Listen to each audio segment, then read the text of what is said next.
What's up, everybody, and welcome to a Tuesday edition of Morning Cup of Hockey presented by Bet365. Whatever your bet is, it's never ordinary at Bet365. And we're also presented by Perasso, the most complete choice for shaving and beard care. Made in Italy since 1948, Perasso has been a staple of Italian culture and barbershops globally for 4 generations. So get 15% off at Perasso-USA.com with our promo code Hockey15 in all caps. Hockey15. That's Colby Cohen. I'm Johnny Lazarus, and we got a great show for you today. We got Barstool Chief kicking things off early this morning to talk about the Chicago Blackhawks and where they stand and what his feelings are after the worst weekend ever in Chicago. And then we got the commissioner of the USHL, Glenn Heffernan, good friend of the show, coming on in about 30 to 40 minutes. So packed show. Don't want to waste any time. Colby, you want to bring Chief on right away here? Yeah, no, listen, I think the Blackhawks are a hot topic right now. They're going to play on TNT tomorrow night in what's a pretty important game, as they've kind of sputtered in the last 10. I think they're 2-6-3 or 2-6-2. Outscored 13-1 this weekend. In their last 10 games. And then we're going to have Glenn Heffernan on, and I'm going to tell you, I'm going to ask him some pointed questions. There's been some rumors going around. I'm going to ask him straight up, is a merger coming? Why the name change filing? Why the trademark filing? I'm going to ask him what he's doing at the Board of Governors meetings, right? Like, there's just been so many rumors swirling in junior hockey, and I'm just going to ask him these questions point blank. Will he answer them? I have no idea, but I am going to ask him these questions. The other thing I'm going to ask him to publicly comment on is, will you commit to a series against a CHL team or some sort of, sort of intermixing of the leagues? Like, we're going to do it live on the air. Whether he wants to answer or commit to that, again, it'll be up to him. But I'm definitely going to ask him these questions. So you're right. I'm excited about today's show. I feel like we're gonna get quite a bit accomplished today, and have an opportunity to work through some things. Yeah, and again, we'll get to some games last night, too, in between Chief and Glenn. But let's bring on Chief. No time to waste. Chief, worst weekend ever? How you feeling? Yeah, I mean, the Blackhawks was one thing, 13-1 over 2 games on a West Coast trip. I'm also a soccer fan. My soccer team, Nottingham Forest, lost 3-0. Notre Dame got left out of the playoff. That's my college football team. And the Bears lost to the Packers in heartbreaking fashion. So, and then how are the Bulls doing? Oh, they're horrible. And Bob Nightingale reported that the Cubs signed a big free agent, only to change the tweet 8 minutes later being like they're working on it. So across the board, touch them all. Jeez. I just had the worst sports weekend of all time. Well, but there is reason for optimism in Chicago. The Bears are good this season. Yeah. I mean, from what they've been, they were unwatchable. Notre Dame had a great season. And again, I know they get left out at the end, and they need to address why they have these slow seasonal starts. And the Chicago Blackhawks have a pulse again. I mean, you've got a bunch of young players that have taken real legitimate steps, and not just place filler steps, right? Like, we're talking legitimate steps to be players, as you would say, he's a guy. And so there is reasons to be optimistic, albeit a sluggish last 10 games. They're still 1 or 2 points out of a playoff spot. So, they built a cushion for themselves. And we had Pat Ferschweiler on yesterday, who was, tight with Blash, coached with him at numerous levels, and talked about his competitive nature and just how well prepared of a coach he is. And I want to start with you there and ask you, is this a matter of time with these players, or do you think coaching has made a huge difference this year in the way that it seems like this team has bought in to playing, as we love the term, the right way? I think it's a couple of different things. I think the players have to do it themselves at the end of the day. The coach can only do so much. And I think that step that Bedard has taken, I don't know how much credit Blashill gets for that, because it feels like that started over the summer. I think maybe he heard the criticism. I think he, maybe the Team Canada conversations where he's not even close to 4 Nations last year, and Celebrini's better, and all the noise around him last year, where he might have had his face pushed to the pavement a little bit and was like, I can't continue to play the way I was playing in junior at this level and be successful. So he got faster. He looks a little bit stronger. He looks so much meaner and more competitive, which is the thing I care about the most. Colby, you and I talked for years where it's just like, I don't really care about the results in this rebuild so much. I care about the habits. Like, you want to have a good culture. You want to play the right way, the winning habits. And they're doing that by and large this year. So I would say Bedard deserves all the credit in the world for the steps that he took to improve himself in his own game. And then Blashill probably gets credit for everything else because, yeah, they're on a little bit of a skid right now, but you're looking at like so many guys like that are playing the most games they've ever played in their career. Rinzel, if he's, I think the Blackhawks have played 29 games. That's basically a full college season already. So this is going to be quite the test for him, and there's going to be ups and downs for everybody.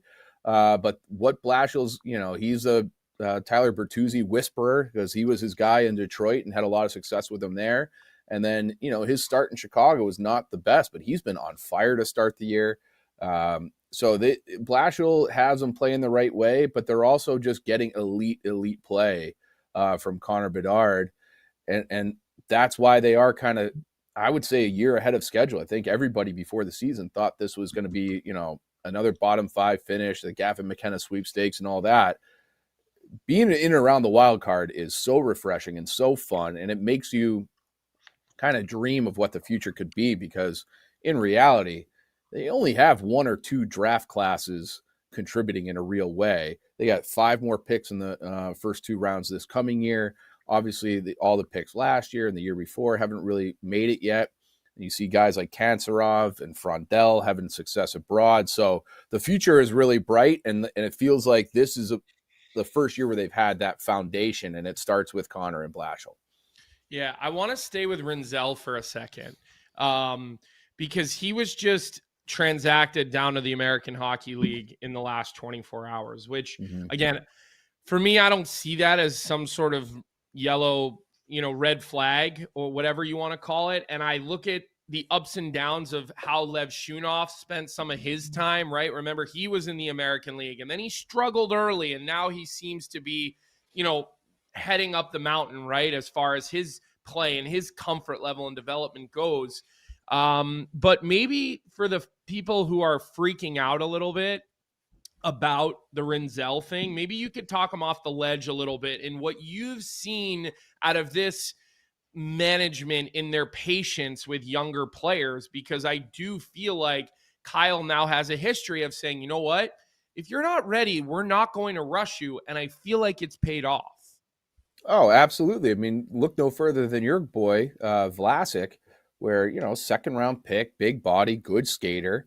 It was a concern about, can he transition to the NHL? Will he have enough offense? All those sorts of things. And they gave him a lot of, 2 full years at BU, I think a full year in Rockford, then maybe a 70% of the year in Rockford. And then he came up and he was ready and he was a good player. And Rinzel was always, when they drafted him, it was a project. I think it was somewhat surprising that he even made it to the NHL this quickly. I think he certainly deserved it. He has all the raw tools where it's the skating. His skating is unbelievable. The 4-way skating, the acceleration, his puck skills. Like, he's going to be a power play guy eventually. The NHL is hard. Okay. So I just think he's just not quite ready. He's got to round out his game. He's got to get better defensively. That's what Rockford is there for. So they gave him plenty of time.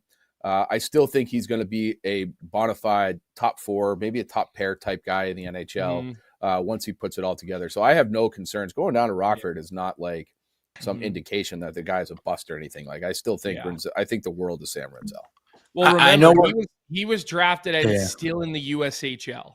And I remember people criticizing the pick because I was there. I was living in Chicago, working in Chicago. People criticized Kyle for that pick.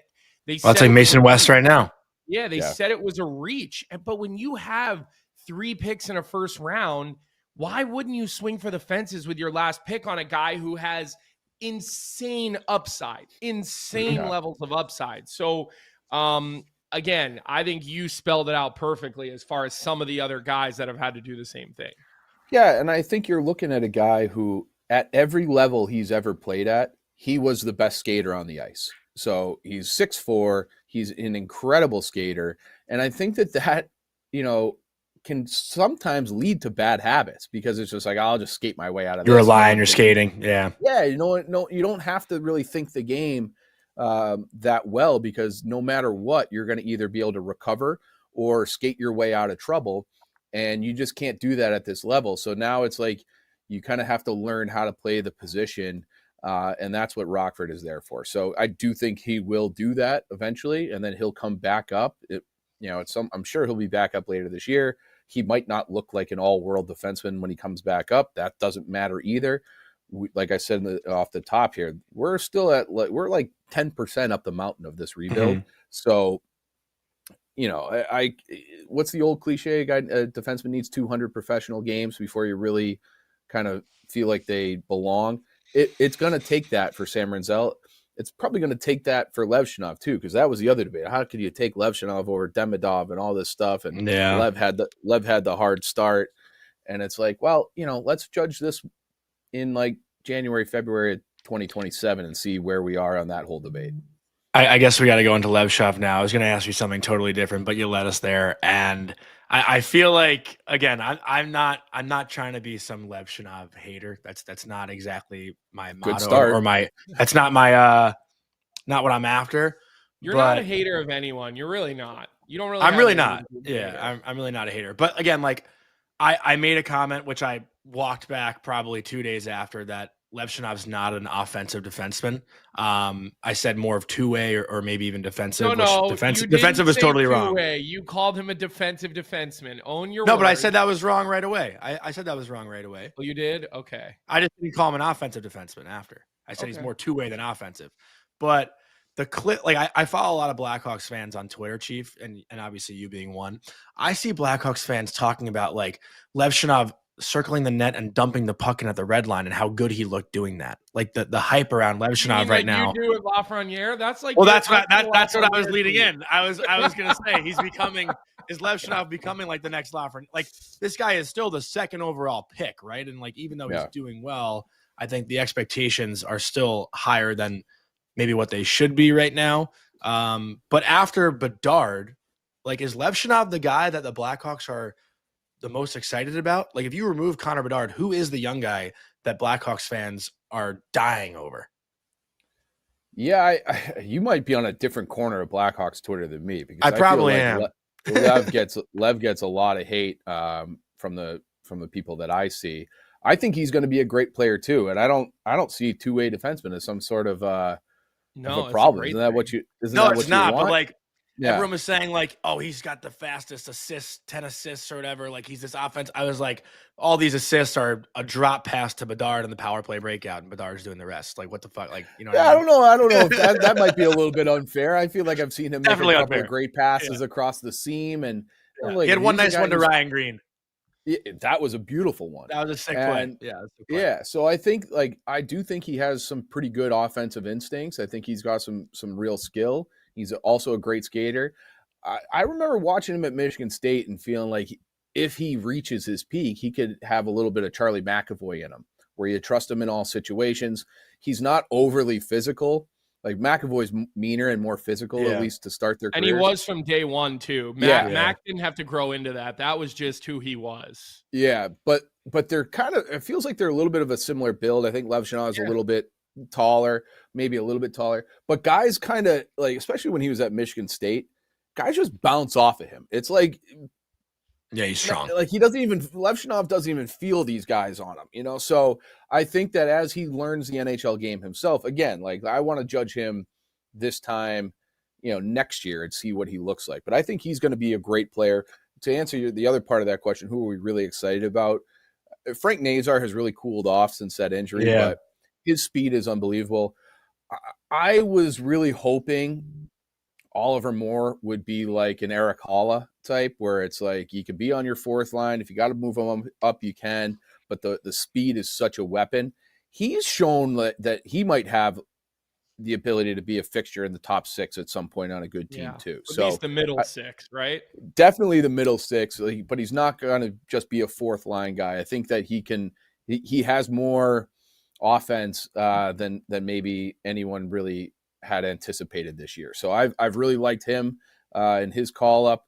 So they've got a lot of guys, but it's like, again, Kanserov, I believe, is still leading the KHL in scoring. Frondel's having a really nice year. I'm excited to watch him in World Juniors for Sweden. So we're still at the beginning phases of this. Vanacker, all these guys. Nick Lardis got off to an incredible start in Rockford. So it's like at the NHL level, it's definitely Bedard, Lev, Nazar, Moore, and Rinzel is still a part of that too. He's just had a rough start to the year here.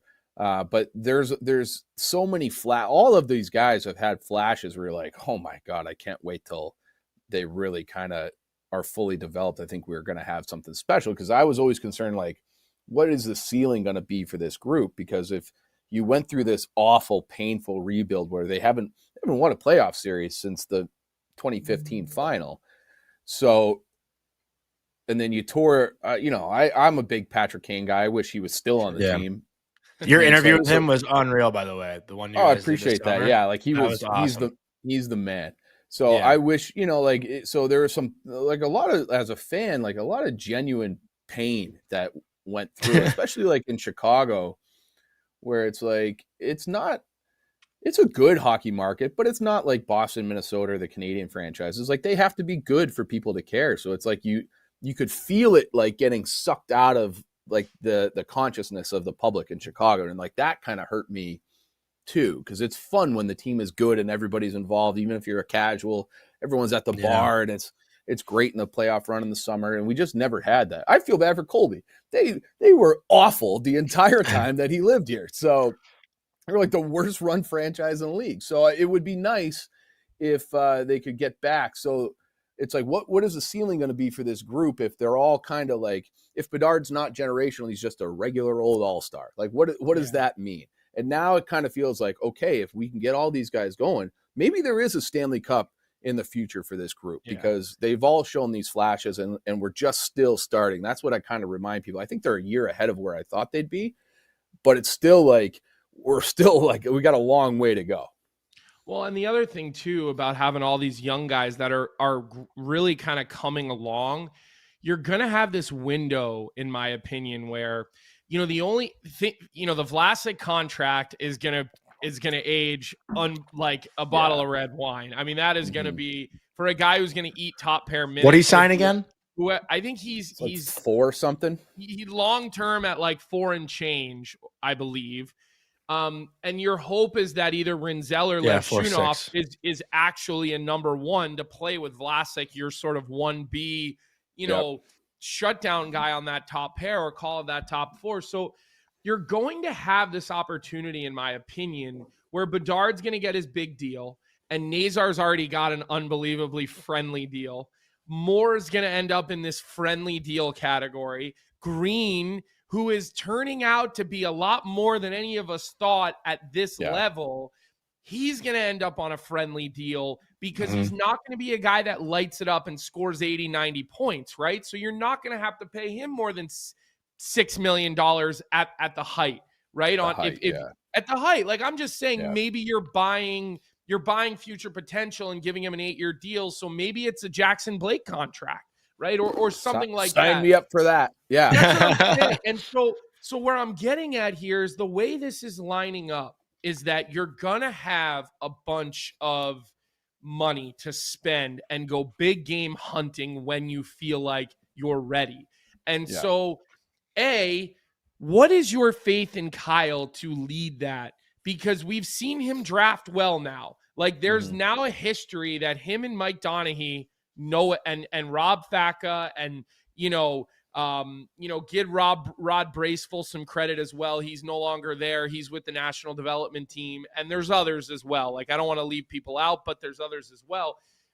What is your faith that Kyle's the guy to go out and move you into, let's call it phase 2 of the rebuild, right? Like, I feel like phase 1, load up on picks, burn it to the ground, kill Spirit, because moving on from guys that, are fixtures and statue players, like players who will get statues one day, into phase 2, where they're going to have to go make a massive trade to bring in, if a guy like Rantanen, who obviously is no longer available, but someone to that magnitude. And so who Matthews, is that guy 2 years. Chief. And is Kyle the right guy to go and do that? Is really where I'm getting at.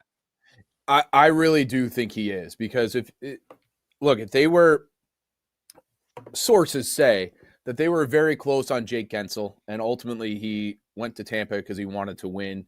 And it's like, I wonder if Jake Gensel has, watching the Blackhawks this year, if he has a little bit of like a buyer's remorse on that. Because it's like, would you rather lose for 2 years at the front end and have a really fun, competitive 5 years? Or would you rather be where you are, where Tampa's going to have to go through a rebuild too? And it's like the back end of his career that might be kind of miserable down there, you know?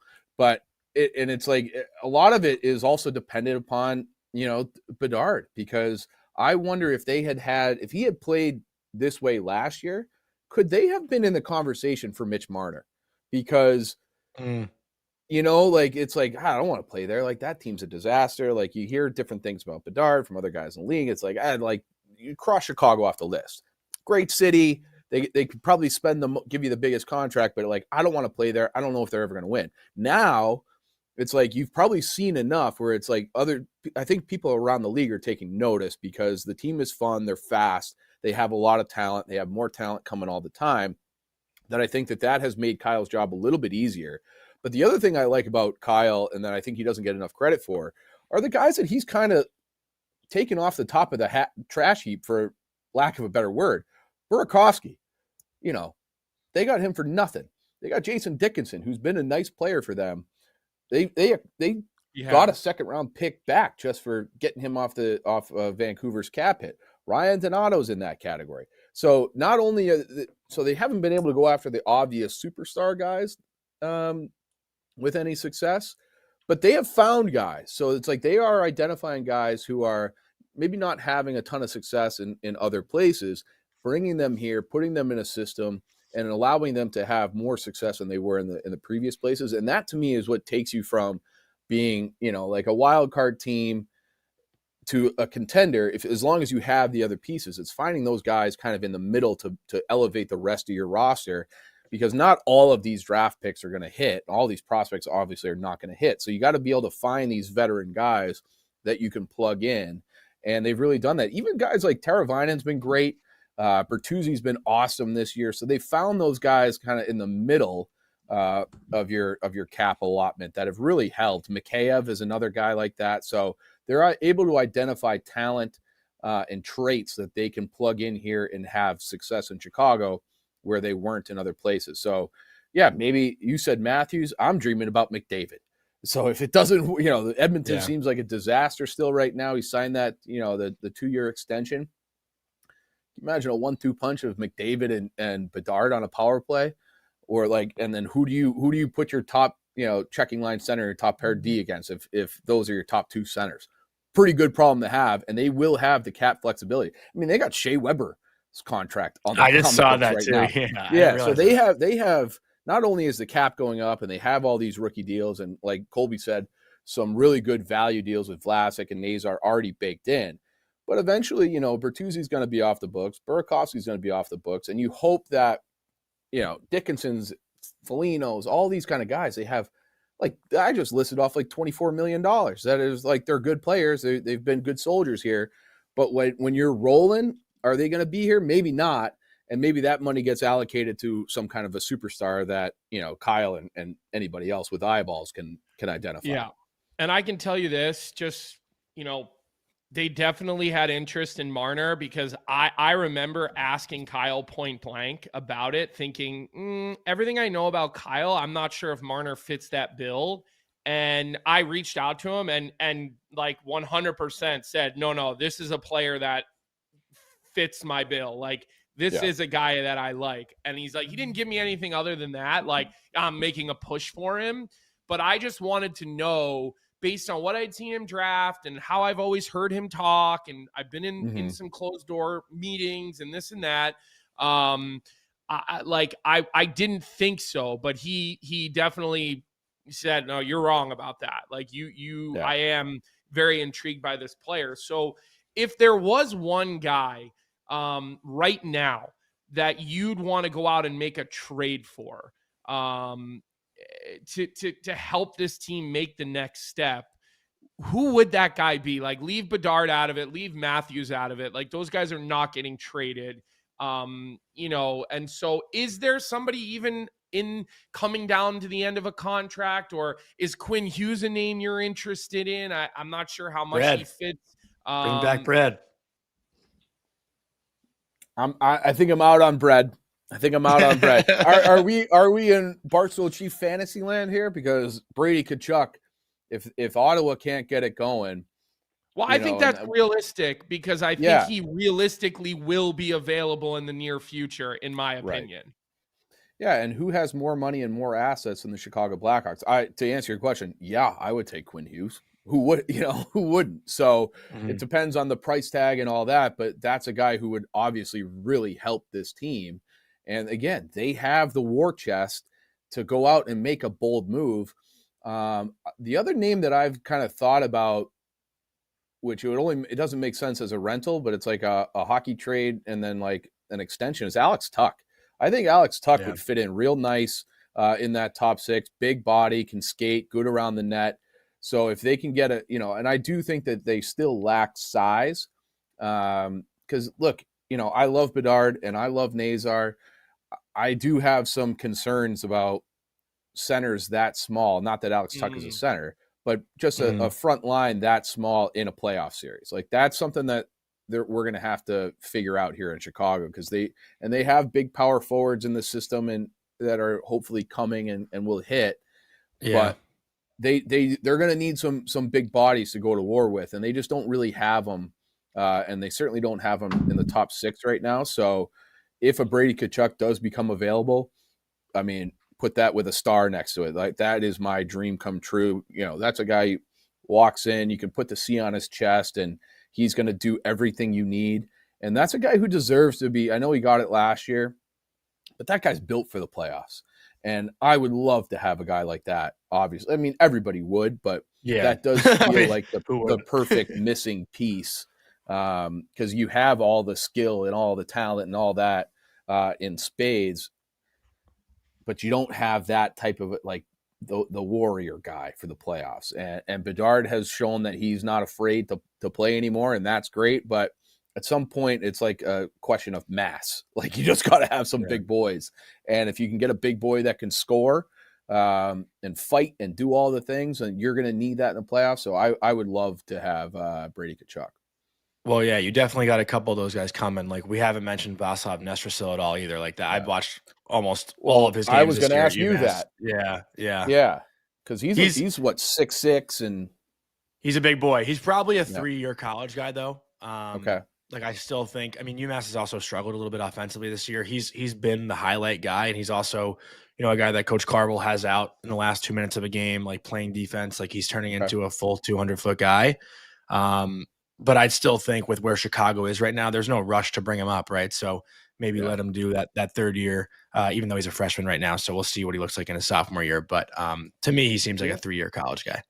Okay, yeah, which is fine for this, we're on this long he's arc. He's sick. Yeah, he's sick. Yeah. But Chief, sorry, keep going. No, I was gonna say, like, this is one of those things where it's like, this is going to be an important summer for Kyle, because that Spencer Knight trade for Seth Jones really did kind of change everything. Yeah, and then part of the equation for that is they got Florida's first round pick this year, unprotected, and I have a hard time believing that they're going to be this bad, the whole year. I know they're going to make the playoffs.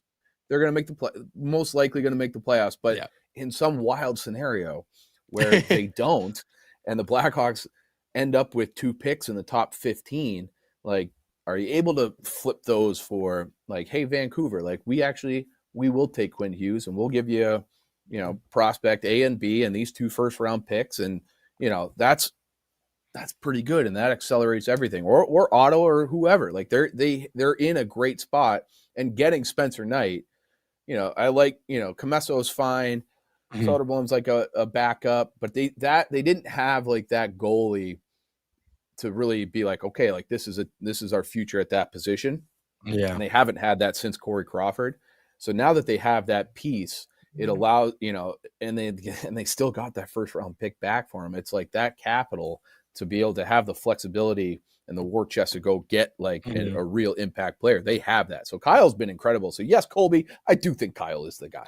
Good. They had that Vogler too, right? Like from Merrimack, wasn't he their guy for like a little bit? Drew Vogler, was that him? Right? He was. I do remember the Merrimack guy. He went to Vancouver for a bit, but he was like a 4-year college free agent guy. Like he was fine, good soldier, but he was just.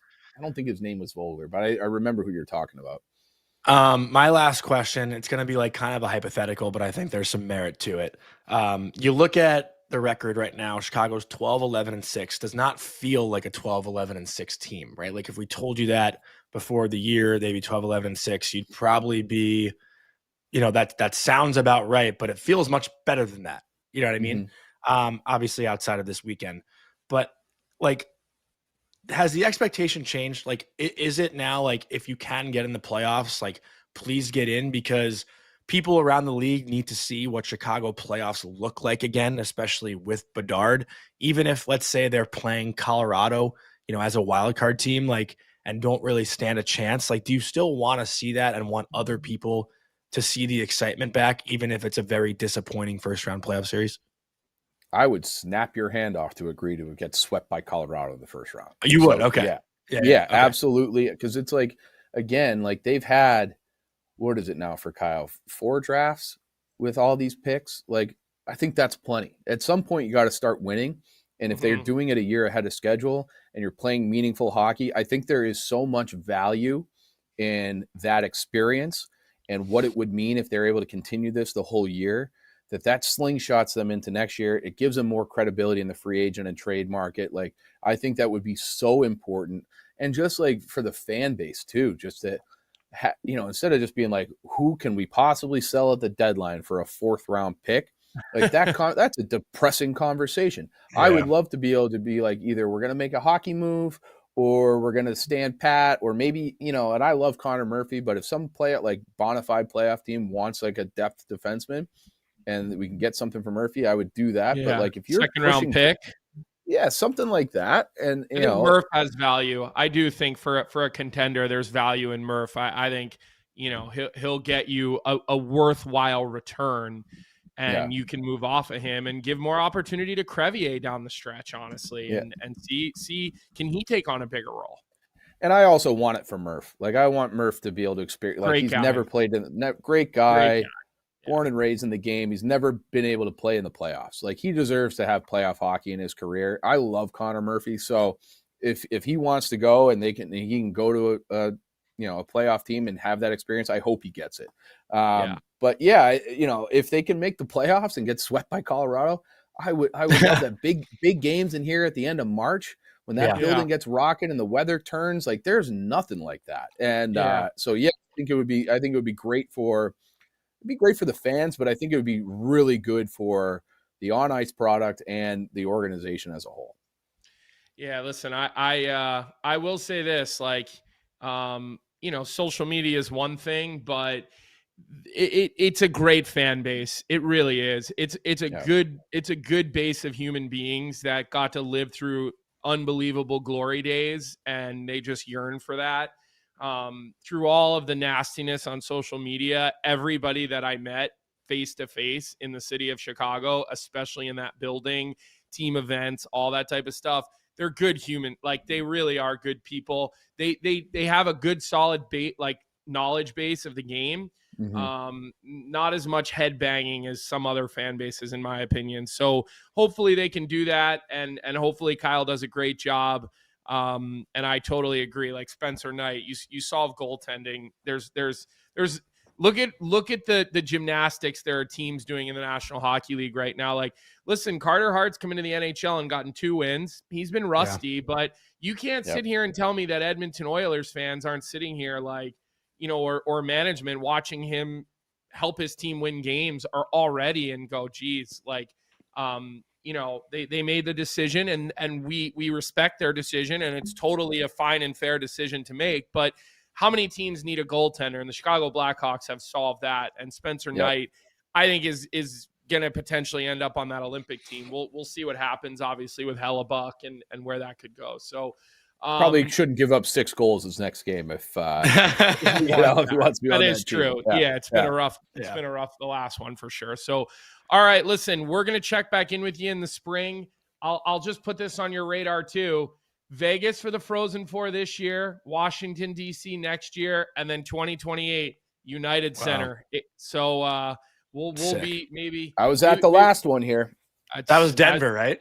Yeah, that was Denver with Monty. Duluth. Yeah, Troy Terry, all those guys. Denver versus Duluth. Yup, part of Duluth's they lost and then they went on their run after that. Duluth. I was doing the radio for that with Alex Faust. So we'll keep in touch with you. We appreciate the Blackhawks peek in and we'll see what they do. They're listen, when they're on now, I'm turning it on. I want to see what the Blackhawks are going to do next. That hasn't been the case. That wasn't even the case when you were working here. Yeah.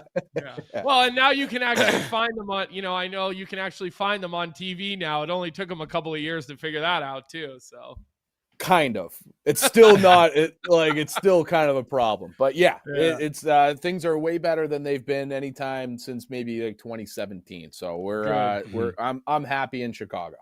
Yeah. Well, they're on TNT tomorrow night against the Rangers, and again, we should mention it's the color clash: red versus blue. Blackhawks in their red, Rangers in their Centennial blue, just like that Ranger Red Wing game.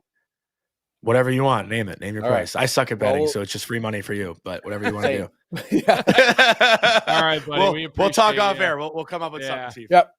See you, boys. All right. Be good. Thanks for the time this morning. We appreciate it. Just before you go to Glenn, really quick, I just want to acknowledge the chat. There's some Alex Faust. Since I mentioned his name, I think it's funny. He's been in the league for like 10 years. Laugh NYR is asking if I know him. I know him well. We've worked together. We did. He was a locker room guest, Colby. We did the Frozen Four. We did some NCAA tournaments back in the day before he really kind of hit it big time. And you could just tell he was big time as far as his voice. He's already doing MLB games for Fox. He's done, big time college football games. So New York is really just getting their first sort of taste of how good he is. He was in LA. He was in LA for a bit. He was in LA. He did 4 years or so in LA. Yeah. And his goal was always to come back to the East Coast. I mean, he went to Northeastern. He's a huge Northeastern fan. I think Nesson maybe dropped the ball on that one. I mean, listen, Judd Surratt, I love Judd, and he does a great job, by the way. But Alex Faust is supremely talented. Have we never had him on this show? No, we definitely should. I thought we had him on here before. We haven't. We definitely should. Him and I had lunch recently. He was in town doing a Villanova basketball game, and we had lunch recently in Wayne. So, great guy and a great play-by-play guy. Listen, him and Brian Boyle together, they did the game the other night. Those two guys sound like they've been working together for years. They do a great job. They really do. So, all right, we don't want to keep our next guest waiting because he is a busy man. He's coming to us from the road, so we'll have to ask him why he's on the road. That's where we'll start, obviously. But go ahead, Johnny. I'll let you bring him in, and we'll kick it over to our good friend of the show, Glenn Heffron. Before we bring on Glenn Heffron, the commissioner of the USHL, just a quick word from our sponsor, Uber Eats. Uber Eats is enabling fans to maximize their fandom all season long with exclusive game day deals on the app, from game day eats to paper plates and napkins. If you're hosting, to all the ingredients you need to make your favorite game day dip before, during, and after the game, Uber Eats is assisting every fan's hockey experience all season long. And always with Uber Eats, we crave the stats. So today's stat of the day, presented by Uber Eats, is 94% of players that play in the USHL get an NCAA commitment, which is pretty remarkable. The USHL has been the path to NCAA college hockey for a long time. And with that, we're happy to welcome on, looking sharp, our friend Glenn Heffron. Glenn, what's going on? I dress like this every day. Come on. Where's the blue jacket? Blue blazer, right? So it's going to be this kind of interview. The Glenny blue blazer. Glenn, you are in a hotel room right now. I believe you are in the great state of Colorado, and I even think you might be in the city of Colorado Springs. If I am correct, can you tell me what you are doing in Colorado Springs? Because I think our audience would love to know. Your sources are correct. I am in Colorado Springs. I'm making a presentation before the NHL Board of Governors today. That's okay. So that is a big deal. Now, I have to ask this question. You obviously don't have to answer it, but do you care to share with us what you are presenting, or is this normal? Is this the first time you've ever done this? Like, maybe you just give us a little bit of information, or tell me, hey, I can't talk about it. It's top secret. It's top secret. I'm not talking about it. No, it's the state of the league, and it is the first time that the USHL has been asked to present directly to the NHL Board of Governors, and we're excited at the opportunity to let them know all the things that are going on in the league, and it's a state of the league address, if you will. Have things calmed down between the leagues? I feel like there was a little bit of hostility, obviously, when this rule has changed or did change. A few months ago. I think we're actually at like a year when it was originally announced. But obviously, leagues were taking jabs at each other a little bit. It feels like that's kind of calmed down a little bit. How do you feel about just the relationships right now between the CHL and the USHL as far as hostility goes? Well, I don't think there's ever this hostility. I mean, there's always some barbs and some fun, social media posts and things like that. But, all four commissioners have been in the league, in the room together, socially and informal. You saw some stories a couple of weeks ago about some formal meetings in New York City. And, I think on the overall, we understand the objectives that, I think the NHL sees, and that is, growing the game. And working cooperatively. And I think Commissioner Bettman made a very appropriate statement to our group, and he said, nothing is going to be perfect. And I think, I think that's exactly correct. But we'll absolutely manage through. And I'm actually really pleased at where things are at. I think anytime you have challenges and changes in the landscape, it represents opportunities. And I've said that all along. And I think I can point to some, just to some successes that I think are important. The NTDP went up and played in the CHL, series that they have, and took the first game. I think lost the second game 4-3, and then took the super overtime. I guess Division III hockey used to call it the mini game. And so to win that series is great, but you have to look at where the NTDP is in our standings, and they're a good team, but they battle. It's tough. It's a tough league to play in, and I think going into that series, the 18 team only had 3 wins. And so that speaks volumes as to where our league is actually at. The talent level is terrific. You take a look at some of our top players. Tynan Lawrence just coming back. Had a rough start because of an injury, but Cooper Simpson, Rosinski, Gully at Green Bay, Teddy Merrill in Dubuque. Just a lot of really good talent. Loomer and Lincoln. We've got a lot going on. I was actually intrigued. I loved listening to the previous segment because the Chicago Blackhawks I think it's at least 8 players that are USHL alum, and so Knight, Lashunov, Vlasic, Nazar, Donato, Green. There's a bunch of really great players on that team, and so it's awesome to see. I was actually with Kyle last night, and we were talking about the presence of so many USHL players on their roster. So it's a good thing. Did you talk about Colby too? We did not talk about Colby at all. That's surprising because the world pretty much revolves around me. So I'm a little surprised to hear that. Glenn, I cannot wait to see the building once the expansion at Fifth Third Arena is done, which will be the new home of the Chicago Steel. Because what I can tell you is that, the Wirtz family, and obviously now Danny is in charge, they don't cut corners when it comes to, their facilities, and they're the owners now of the Chicago Steel. And I'm sure that is going to be an incredible building. I mean, I saw the renderings for the Madison Capitals new building, looked incredible. That's Ryan Suter and his group. Now you have the Wirtz family doing a new building for the Chicago Steel. It's great to see facility upgrades and see the investment that owners are making in your league. And I think it's important for recruiting, because that's bells and whistles with this generation in particular means a lot. And so But I want to go backwards a little bit to something you brought up, Glenn. You talked about meetings that happened in New York, right? There were meetings with the NHL, the CHL, USA Hockey, Hockey Canada. You all sat at a table in New York for a period of time, and you guys talked about, the landscape.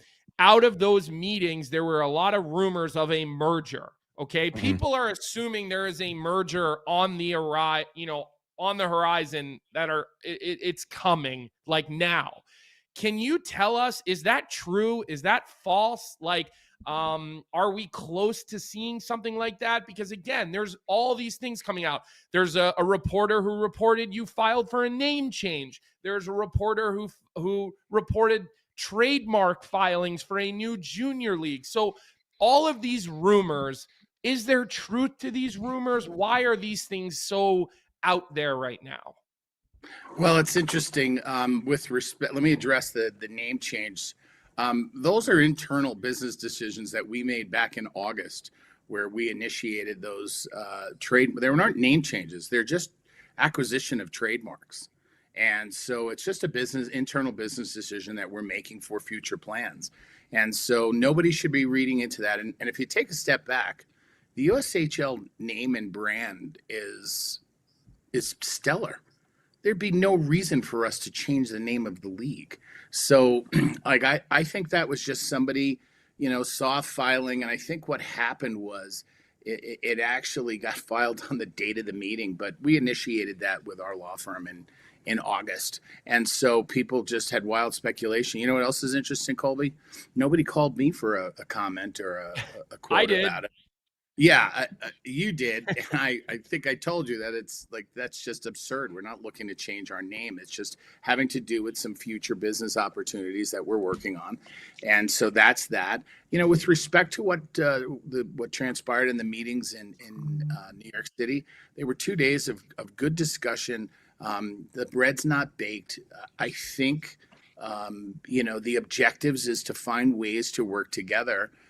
I know you had talked about after the CHL NTDP game, that the leagues need to play each other. Let's get teams, team on team. Will you commit to that? Is that something you will commit to, is having your team have a crossover game, a crossover series, however it best suits everyone, but you need willing partners?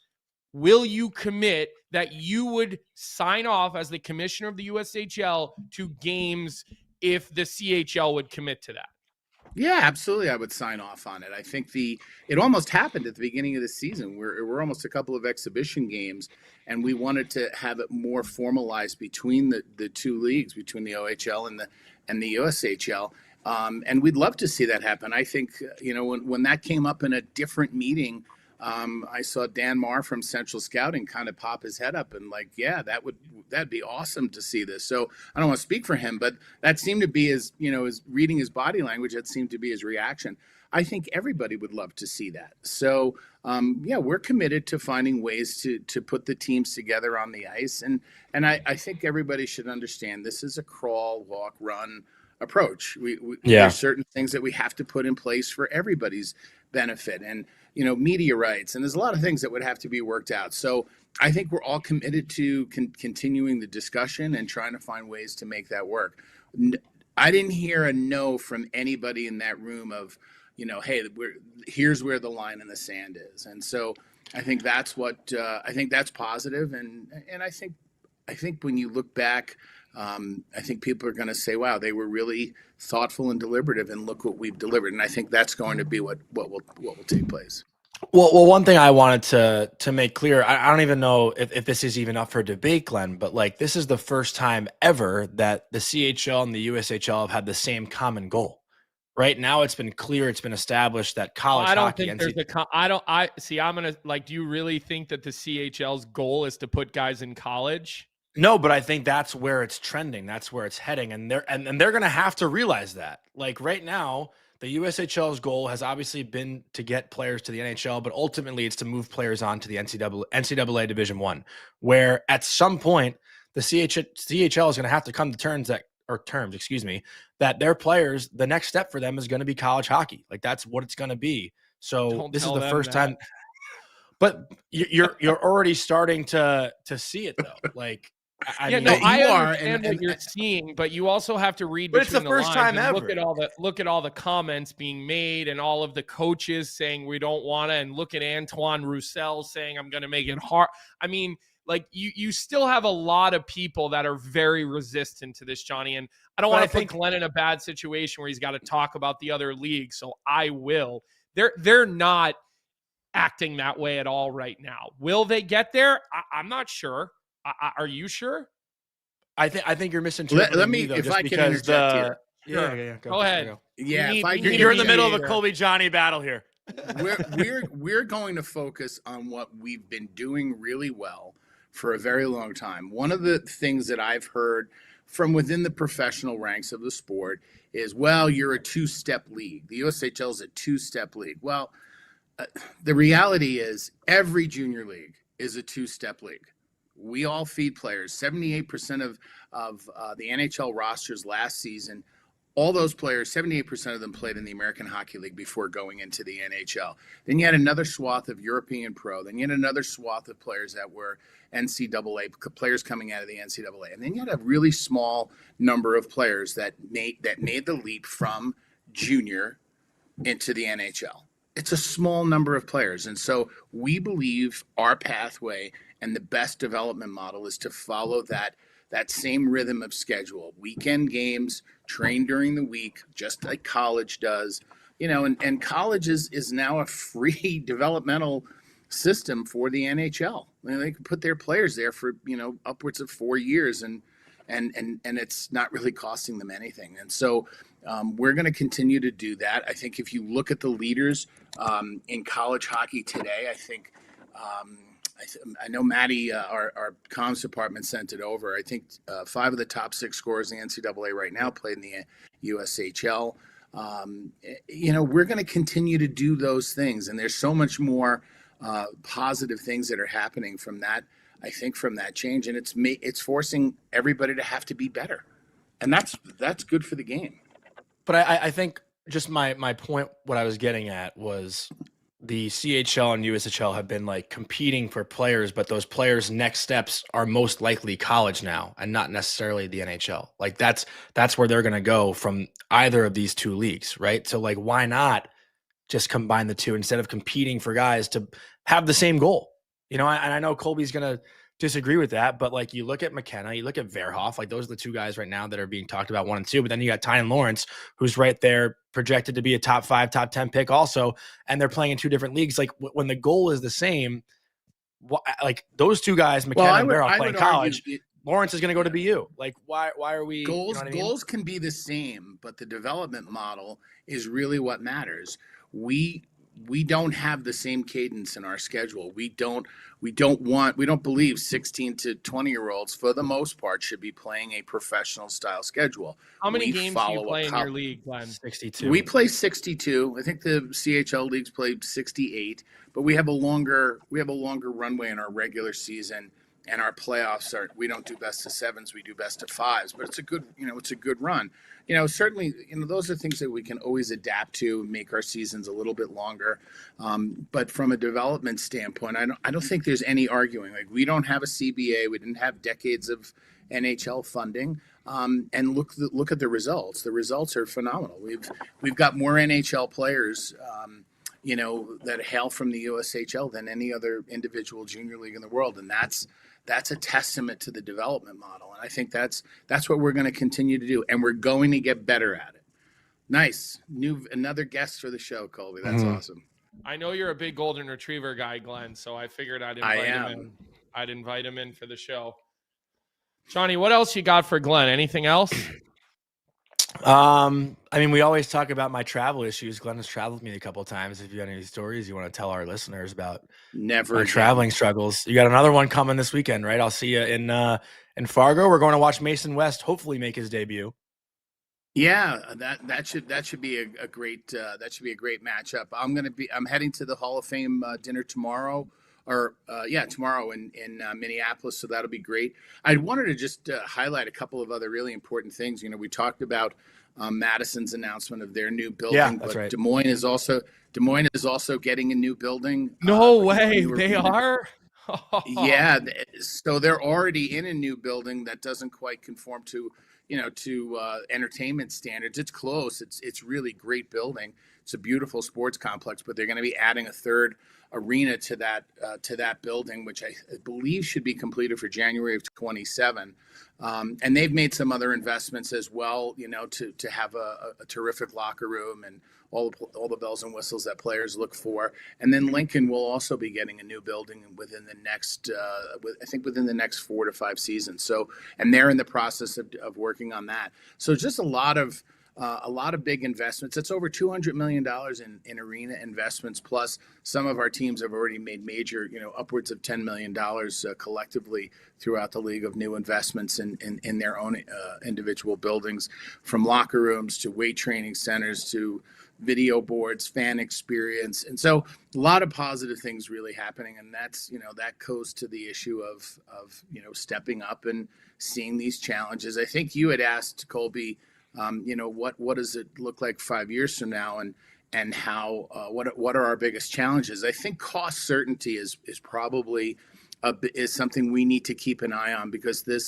we need to make sure that we have a successful business model alongside a really good development model. So we're going to keep a close eye on that, and I think the league is going to be. I have no doubt that the league is going to be a bigger league and providing more opportunity for players to compete and train at the highest possible level. Do you guys have any? Do you have any expansion plans that you can share with us, or you could just smile at us and tell us, No, I've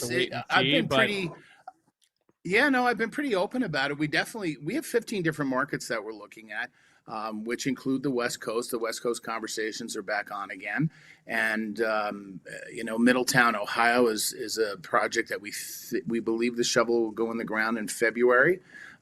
They've started the part of the project. It's a big Renaissance project, and we have an ownership group that's committed to being there, and we're going through that process with them. And then there's a handful of other opportunities that we're just actively engaged on. And I'm not saying we're going to expand by 15 teams by any means, but we're going to expand, and that is part of the plan. And I think you'll see a couple of teams online by 27, and then hopefully a few more after that. And that will help with a lot of other things, improving travel. And, we really want to make sure that we maintain, we're a bus league, no different than every other junior league. And we want to make sure we maintain that.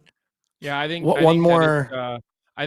it's important that you're doing all these new buildings. I mean, it breaks my heart that the Ice Box will no longer be the home of the Lincoln Stars, because, I mean, some of the coolest moments I had ever playing in this sport took place at the Ice Box. That is a building that I just hold near and dear to my heart for everything that they've done, like the light show. And, I know it's lost a little bit of its, pizzazz, but, and even the old Buck Bowl, those are great, iconic buildings, but it is time.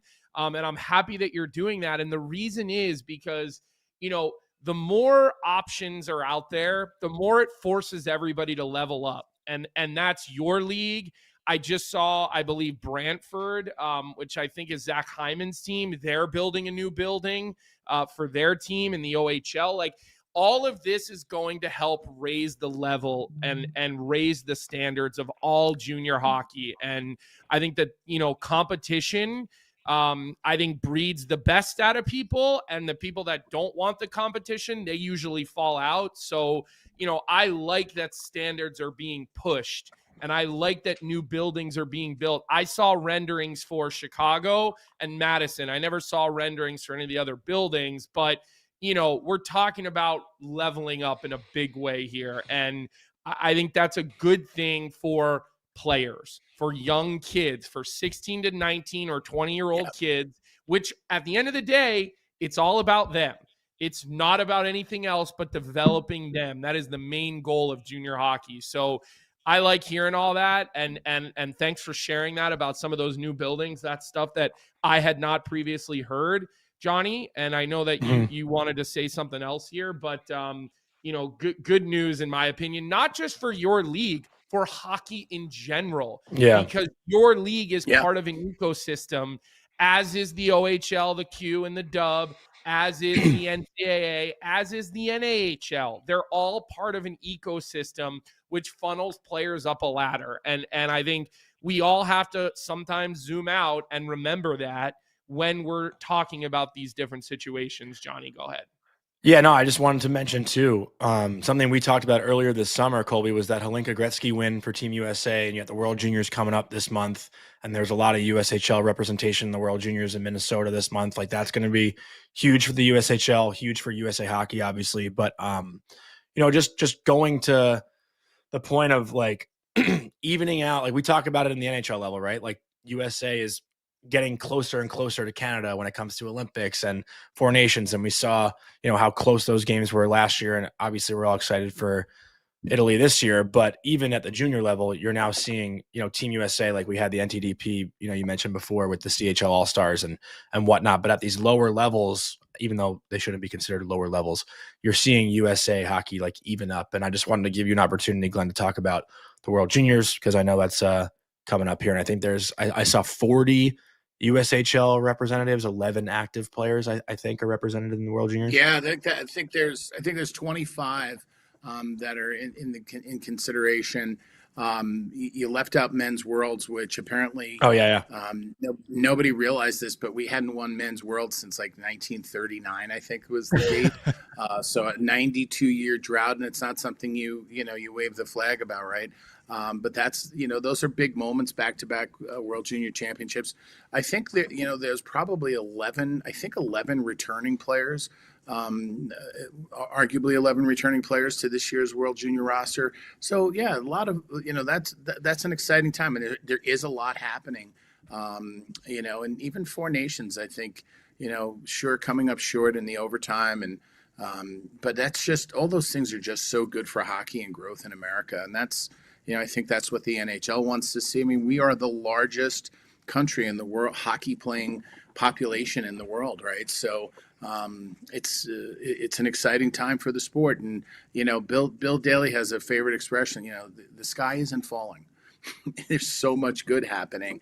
And, and I'll just make this other comment, because I've heard this with other, we all need in our ecosystem, but especially guys with voices like yours and others and other podcasts, we got to stop trash talking our sport. Yes, there are some things we need to fix, but man, it's the greatest sport in the world. And when I hear people, oh, well, it's terrible in this particular state, or we get it. That's a small portion of the player population that plays elite AAA hockey. That 90% of the players don't. They play high school and recreational, and there's so many positive things. We hopefully, if we can kind of all spread that word, like, let's stop trash talking our own sport, because there's so much more good happening than not.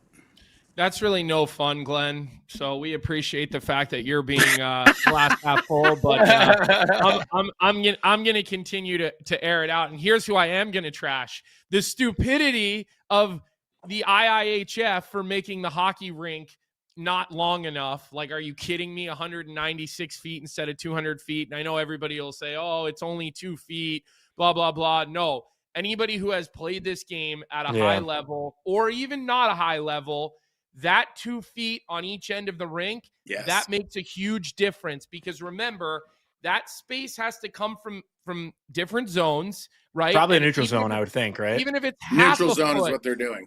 Neutral zone. Okay, so in a world now where teams are so good at clogging up the neutral zone, now we're going to have a smaller neutral zone, which I don't like it. And David Heff in the chat is asking if that is a clip-on tie. Lenny, I think you're getting heckled by a family member right now. I don't know who that kid is. I have no idea. Yeah, right. Can you knock him out of the chat, please? Yes, we can. We can mute him in the chat, Glenny. And my don't name worry, is not pal. Tommy Boy. And by the way, says the young man who took 10 years to get his college degree. So he should talk. Oh boy. Say it for the family group chat. Yeah. Johnny, you don't have anything else for him, do you? We got to let Glenny go here. He's got a presentation to prepare. I got a GM call, and then I got a meeting to get to. We Can I wish ask you you well. one last question? Always. How many pages long is the presentation or slides? I believe it's 12. Okay, that's digestible. Yeah. Listen, I had really good counsel on this, so it's fine. Mm-hmm.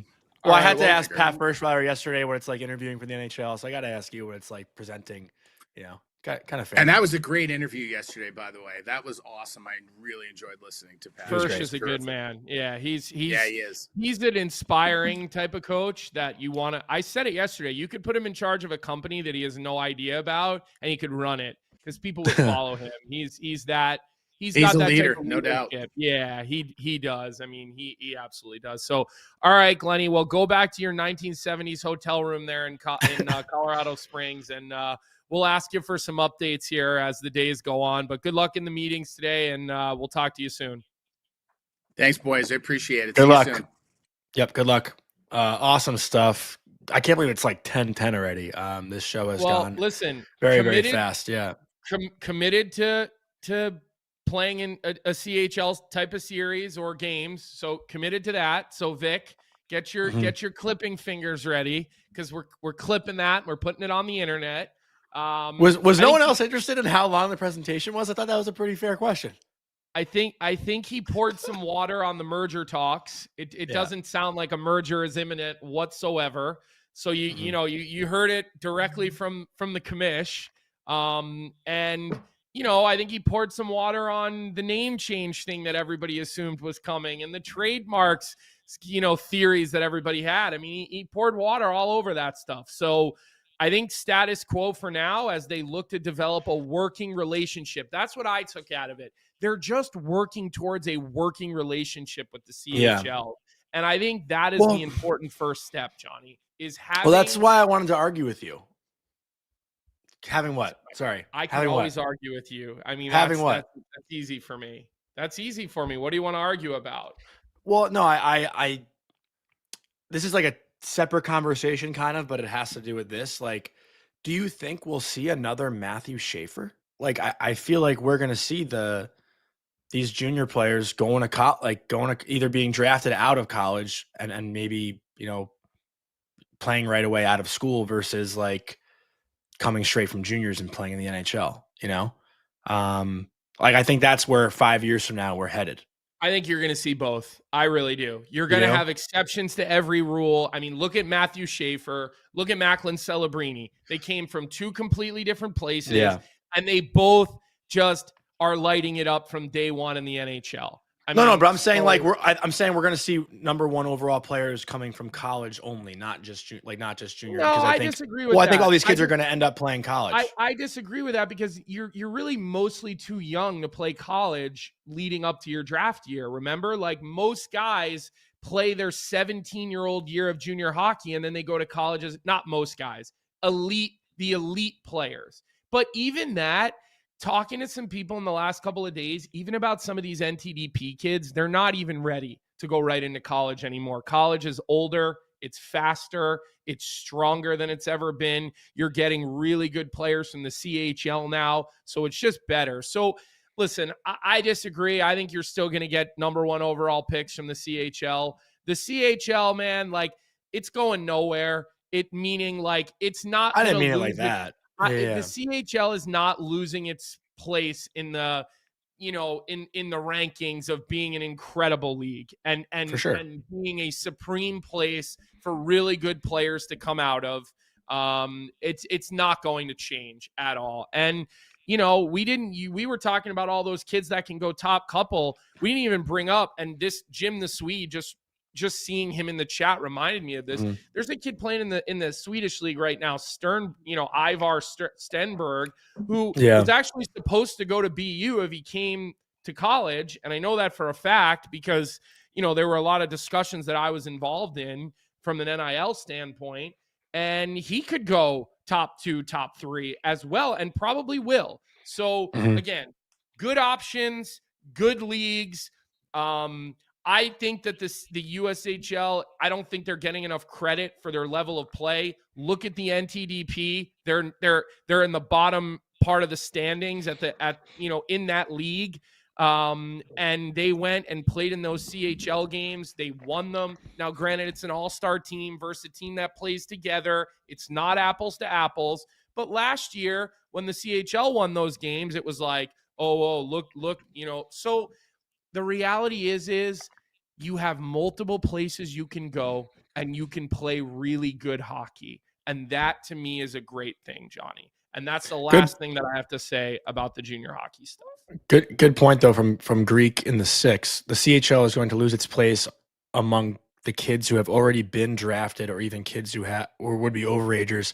I could earn a legitimate salary plus get an education if I go to college. Like, that's listen, a fair point. Yeah. But here's the thing. I think junior hockey needs to move off the 20-year-olds. That you should there should be the USHL is already getting younger. There's like 16, 17. There should be no 20-year-olds in junior hockey. You should in these leagues should be focused on 16 to 17, 18, and then give you a couple of you could have 5 19-year-olds or whatever on your team. 19 should be the new overage number in junior hockey. We there's going to be late developers, but it's just 1 year back. So instead of the 21-year-old freshman, you'll be the 20-year-old freshman, So we'll see what happens. Like, hopefully, again, my end goal is always that I want to see cooperation, and I want it to be good for the kids. That is the end goal here. Like, that is the end goal.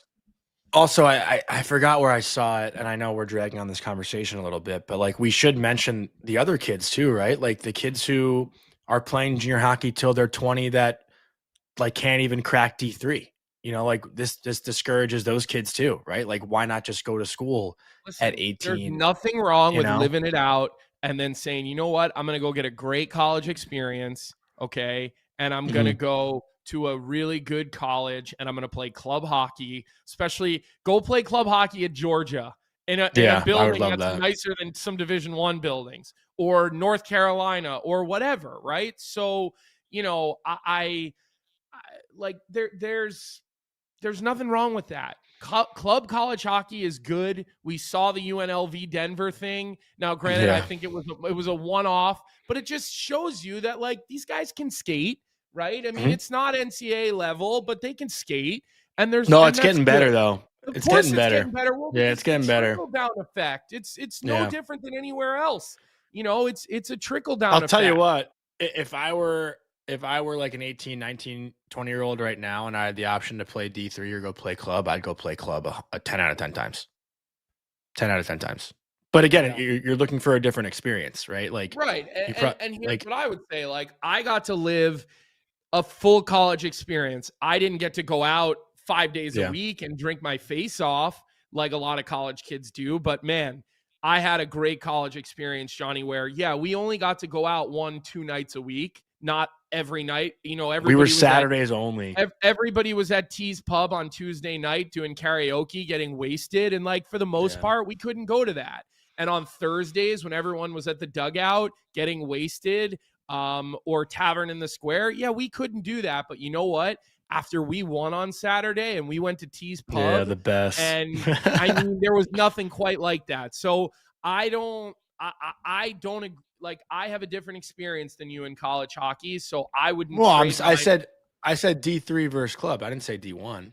Right. Okay. But I think, listen, I would never trade up a D1 opportunity. There is some incredible D3. There's NESCAC schools where you're basically going to an Ivy, right? You go to Tufts, you go to Williams, you go to, Trinity, you go to Middlebury. Like, you're getting unbelievable education. You're playing for really good coaches. You're not walking around with handcuffs on your wrists and your ankles because you never can go out drinking and have fun. And you still get a great hockey experience. So I think all of it is, if you can continue to play the game of hockey, you're doing something right? For sure. No matter what the level is, Johnny, no matter what the level is. Yeah, let's talk a little NHL before we wrap up today's show. But first, a word from our sponsor, Bauer. It's holiday season, and it's never been easier to shop for the hockey lover on your list. Bauer's holiday gift guides bring everything together in one curated destination, from pro-level gear for players to lifestyle essentials for fans, parents, and kids. Explore custom sticks and skates that turn into truly unforgettable presents, complete with clear order by dates to guarantee holiday delivery. And if you need a little extra help choosing the right setup, Bauer's expert stick and skate buying guides walk you through every step so you can give with confidence. Perfect gifts, zero hassle, all at Bauer.com. Colby, we do have news from Vic. Bobby McMahon is getting a hearing for his slash to the head last night. Did you see it? Oh, yeah. Oh, I saw it. You can't tomahawk somebody who's a Goncalves or Bjorkstrand, excuse me. Yeah, you can't. You can't do that. Like, to me, like that's insane. Does he have a suspension history? Probably not. I can't remember one off the top of my head. Honestly, I think I'm giving him like 3 to 5 games for that. No joke. I mean, I have a major problem with that play. I'm giving him 3 to 5 games for it. I think 5 to 7. I'd say 5 to 7. More. Yeah, I think even more. If he has no history, so Vic is telling us that Trouba got a $5,000 fine for that. I don't know. No, Trouba did not do that.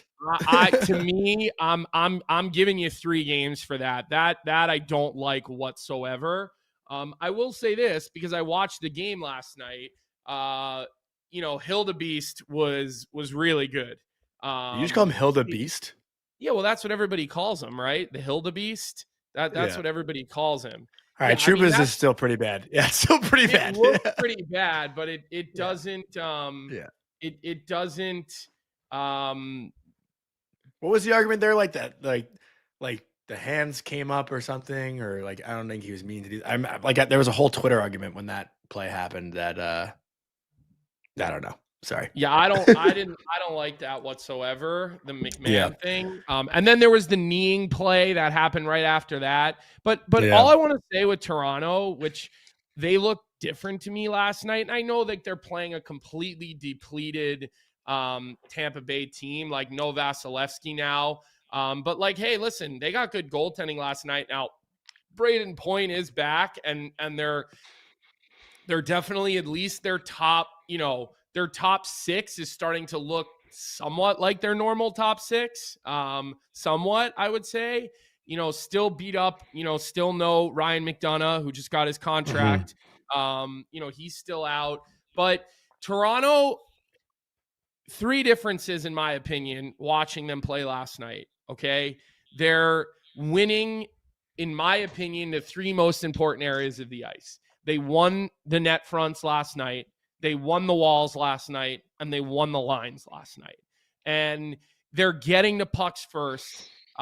They're having first touch. They're not, turning pucks over at the blue lines. They're coming off of board battles, possessing the puck. And look, when you think about it, as simple as that sounds, win the nets, win the lines, and win the walls. You win those 3 areas, Johnny. Usually you win the game. You're winning hockey games. As simple as that seems. I thought it was a pretty even game, though. Like, I didn't think it was. No, I'm not saying Toronto ran away with it, but they won the hard areas, in my opinion, last night. And they've been winning the hard areas the last couple of games. They just look like their compete level is so much higher up. I mean, Jake McCabe, that guy's battle, it seemed like the whole team battled like Jake McCabe always battles last night. And it's such a shame because Jake McCabe is, been thrown into a situation where I don't think he's a number 1 defenseman, right? And I don't like, but he's being asked to be a number 1 defenseman. Imagine if you gave him the proper partner, or you put him on your second pair and gave him some different, better matchups. Like, that's when you can really appreciate him, because, he's a good quality defender in the National Hockey League. He really is a good quality defender. And boy, he's like a mean fuck out there. He really is. Like, you're going to feel it when you go around him on the ice. He's got old school sort of throwback in his game. And I saw it last night.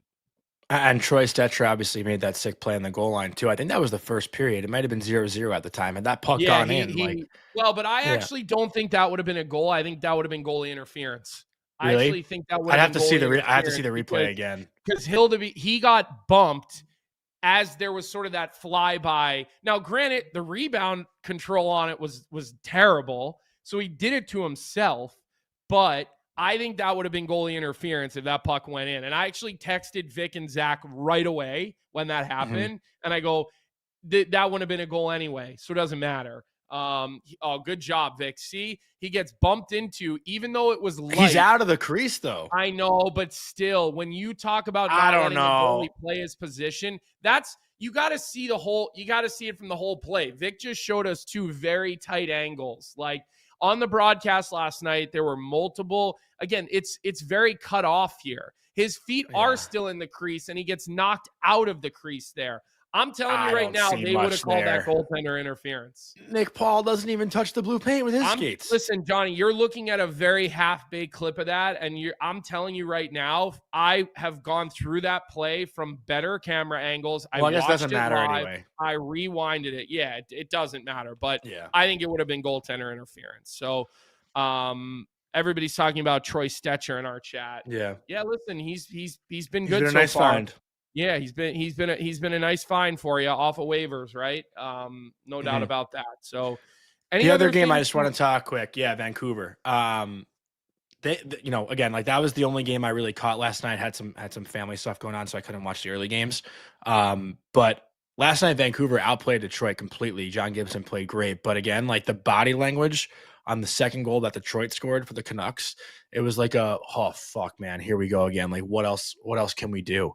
And again, like the Canucks have been the topic of conversation now for weeks, and it seems like they're going to be the topic of conversation until Quinn Hughes is traded, right? Like there's no avoiding that. I mean, and that kind of just, I think that's a shitty position for them to be in, especially with Hughes still having 2 years on his deal. Like this is where maybe Rutherford, like, and the press conferences and things getting leaked out really hurts your team. Because like now there's like no hope that Vancouver can even turn it around. And you could sense like just the way that their body language looks. It's like we just need something to change ASAP, or else like our whole mental psyche won't change. I don't know, Vic, do you have the clip of that second goal? Drew O'Connor makes a rough turnover, and then Detroit just makes them look, completely lost in their own D zone. And I'll say this. I mean, because I saw most of that game. I mean, they were out. Vancouver had more grade A chances in that game circles around by a mile. And Detroit was opportunistic. I mean, they made a couple of plays off turnovers, and you got a good couple of individual plays. Reimer stayed hot. He's got 6 goals in his last 7 games. He scores all of his goals right in the blue paint. Right at the front of the net. That guy has 4 games in a row career in the blue paint. And I asked him if he could come on this week. He's on the West Coast. They're obviously out in Vancouver, so it doesn't work this week. So we'll work to get him back on the show next week. But Gibson, that's the best game I've seen him play. And I can't even remember. That was like old Gibson where he can steal a game. I mean, the timeliness of his saves gives his team a chance to win that game. I mean, there's no doubt about it. And I know Vic is going to show that goal. For those of you who are audio only, Donnie, why don't you describe what it is that we're talking about? Right before this turnover by Hronek, it was Drew O'Connor who tried to flip it out in the neutral zone, and Detroit knocked it down, came back in, then Hronek turned it over again. But watch the tic-tac-toe passing by Detroit, and then the body language for Vancouver after the goal, Vic, if we can just rewind it and show it one more time. Everyone's looking up at the sky. No one's really engaged defending. Like, it's lazy poke checks. And Detroit, again, puts on a clinic passing in the offensive zone here. Like, watch how much time and space all these guys have. And Kopp is standing alone on the back post. Look at the body language of all these guys. It's just really scrambly off of a turnover. And I think when a turnover happens, the biggest mistake at any level is puck watching. And that's the first thing you do is when there's a turnover, everyone's like, okay, well, who's going to the guy with the puck? And then everybody turns their feet up the ice. And when you don't have your head on a swivel and guys aren't quick enough to look around, I mean, look, it's the NHL. guys are going to Mhm. make plays. I mean, it was Kane to DeBrincat over to I think Daniel. Yeah, it's really good players. It's No, really Kopp. good Kopp put it players, but Kopp, sorry. I think Danielson made the pass. Or no, Danielson had the tip third goal. He had the Yeah. tip goal last night. But point being is you know, if you aren't committed to, head on a swivel, looking around, finding guys away from the puck, I mean, you're going to end up with a game that, was Calgary Buffalo last night, where it's just sloppy. I mean, the amount of times where you're puck watching and guys are making plays to players that you're standing with, but you're just not covering. And I know I'm switching gears and I'm giving strays over to Buffalo and Calgary right now. Calgary won the game and a couple 5-on-3 goals. Tage had one. He had one taken away as well. But that's what you get. You can't puck watch in the NHL. The players are too damn good, Johnny. Like, they'll just hurt you at any opportunity. So, that was the story from last night. Puck watching probably in some of those games. But again, Vancouver loses that game, but they probably should have had a little bit of a better outcome or a tighter game. They just couldn't score. And offensively, the one thing I will say, they had probably 5 grade A chances within a 3.5 minute span between. It was somewhere around 6 or 7 minutes in the third period. Hronek had a big chance, and then they continued to recover pucks and funnel pucks at the net. They just couldn't score, so it's not like there was no second effort. But things do get heavy when you're not winning games and you don't have your true number one goalie, and they're talking about, your best player getting traded. You've got JT already out the door there. Elias Pettersson, you're rolling the dice on what you're getting with him night in and night out, for the effort level. So I don't envy the job that Adam Foote has. I love Footy. I got to actually play as his D partner in some games and be around him. So I'm rooting for Footy. Kevin Dean is in Vancouver running the D core there. I also, got to play for him in the American League. I'm rooting for that situation, but it's looking ugly out in Vancouver. Yeah, and again, like, this is a team I think that's 2-7-1 in their last 10, like minus 23 goal differential. I can't watch them right now. Did you see everybody kind of pouring water on the whole Fitzy thing yesterday? I mean, yeah. Did you see what I tweeted? You did. I saw something like, we're best friends or something like that. No, or I said I call him Fitzy. He doesn't even know I exist. Joe Rosen from our chat said, "Oh, is he your best friend?" Yeah. I mean, you had reporters coming out saying, "I met him one time and he said, please don't call me Tom, just call me Fitzy." Everybody came out in defense of Quinn Hughes for calling him Fitzy. It's a ridiculous conversation. I feel like. Listen, it's like, that's just everyone calls Billy Guerin Billy G. Honestly, a lot. Yeah, of people call him. Honestly, the first time I met him, he actually corrected me on that. It was really? I was at BC doing a broadcast, and I went into the coach's room to chat with Brownie and his staff, and Billy Guerin was in there. He was still working for Pittsburgh at the time. And I called him Mr. Guerin. Like, what? I mean, listen, I watched him play growing up. He's from those World Cup teams and, one of the guys that I played with in video games and you idolize. And he was like, no, don't call me that. He doesn't want to be called that, whatever. So, that was funny. That was funny to see on social media, Johnny. That's all. So, I don't think I'll be talking to Quinn at some point this week. The Canucks are in town playing the Rangers Tuesday. Depending on like what happens this week, I might try to get to the Devils Canucks game on Sunday afternoon. It's a 12:30 puck drop. I might request a credential to try to talk to Quinn then. Depending what Vic just put in our text chain. It is true. Vic was like, "Hey, have you confirmed with Pat for this week?" And I was like, "Pat?" I was like, "Who is he talking about?" He was talking about Pat Ferschweiler, but again, you only know him as Fersch, right? So when someone calls him Pat, it just doesn't even ring like true. So I think that's pretty much it for today, Johnny. I know we still got to do Bet365. Yeah, long show. Yeah, it was a long show. So let's But a get fun to show. Bet365. Yeah. Fun Good week guest so today. far. Good Yeah. guest today. So tonight's bet of the night, Bet365, whatever your bet is, it's never ordinary at Bet365. Down the app and get in on the game. You must be 19 or older. We're going to go with the under 5.5 between the Ottawa Senators and the New Jersey Devils. Obviously, the Devils have dropped now 5 straight games. They scored 1 goal in their last 3. Ottawa has also dropped 2 straight. They've scored 3 goals in those 2 games. So neither team really putting the puck in the back of the net, and we're going to hope that continues. So lots of games tonight. I don't know the exact number. I feel like there's 10. I might have to recount. But a pretty decent slate. Obviously, the Tuesday night slates are great here.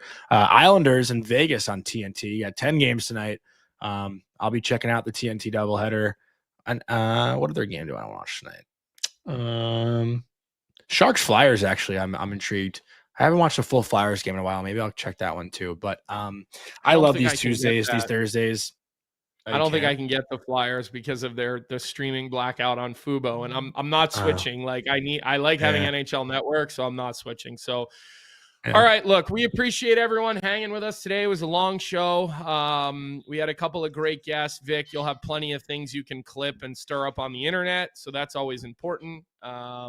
Make sure you hit the like on your way out the door. Make sure you subscribe to the Daily Faceoff YouTube channel. Go to our stream when it's done and leave your comments so we can hear what you thought about the show and what you want to hear us talk about tomorrow. Go to podcast and Spotify.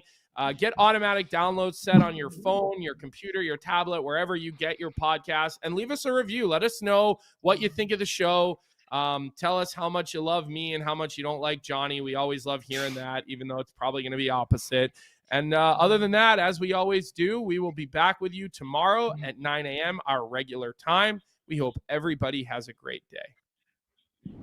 What's up, everybody? Thanks for tuning in to Morning Cup of Hockey here on the Daily Faceoff YouTube channel. If you enjoyed the show, make sure to hit that like button, subscribe, and turn on notifications so you never miss an episode. And don't forget, we've got more great hockey content every day. You can catch DFO live at noon and stick around for the sheet with Jeff Marek at 1 p.m. right here on Daily Faceoff. Until then, keep your coffee hot and your takes hotter.